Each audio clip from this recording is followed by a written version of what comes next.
అయితే యేసుప్రభు అసలు మనలోకి ఎలా ప్రవేశిస్తాడు? యేసుప్రభు మనలోకి వచ్చే విధానం ఏంటి?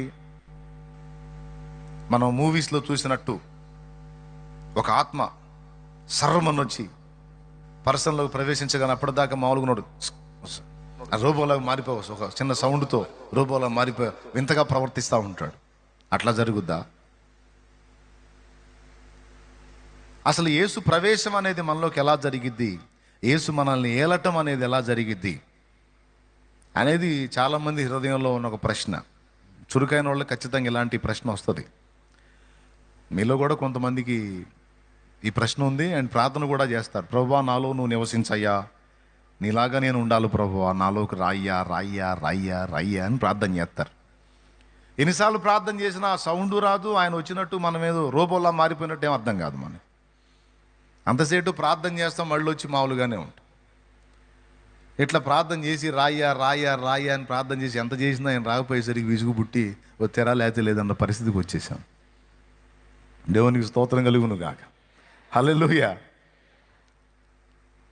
అసలు యేసు ప్రవేశం అనేది మనలోకి ఎలా జరుగుతుంది?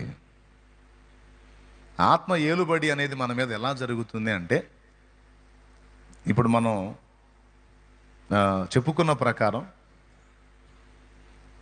దేవుని వాక్యాన్ని, యేసు యొక్క వాక్యాన్ని మన హృదయంలోకి ఎంతగా మనం తీసుకుంటామో, మన హృదయంలో మనం ఆయన వాక్యాన్ని ఎంతగా నిలుపుకుంటామో, ఎంతగా ఆయన వాక్కుని, ఆయన జీవితాన్ని, ఆయన విషయాలని మన హృదయంలో నింపుకుంటామో అంతగా ఆయన మనలో నివసించగలుగుతాడు వాక్యం ద్వారా.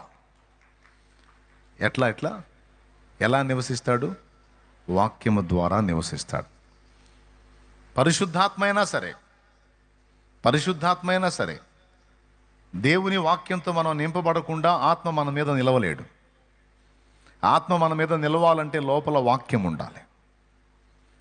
లోపల వాక్యం లేకపోతే మన మీద ఆత్మ నిలవడు. ఇది గుర్తుపెట్టుకోండి. సౌలు అభిషిక్తుడే, కానీ లోపల దేవుని వాక్యానికి సరైన విలువివ్వల. పొందిన అభిషేకాన్ని పోగొట్టుకున్నాడు, పొందిన ఆత్మను పోగొట్టుకున్నాడు. ఇస్కరియోతు యూదా కూడా ఒక దశలో వెళ్ళి రోగుల్ని స్వస్థపరిచిన పరిచర్య చేసినోడే. మత్తయి సువార్త 10 మీరు చదివితే, మత్తయి సువార్త 10:1 మీరు చదివితే, అక్కడ రోగులను స్వస్థపరచుటకును, దయ్యములను వెళ్ళగొట్టుటకును, అపవిత్రాత్మలను వెళ్ళగొట్టడానికి యేసు 12 మందిని ఏర్పరచుకున్నాడు. ఆ 12 మందిలో ఇస్కరియోతు యూదా ఒకడు.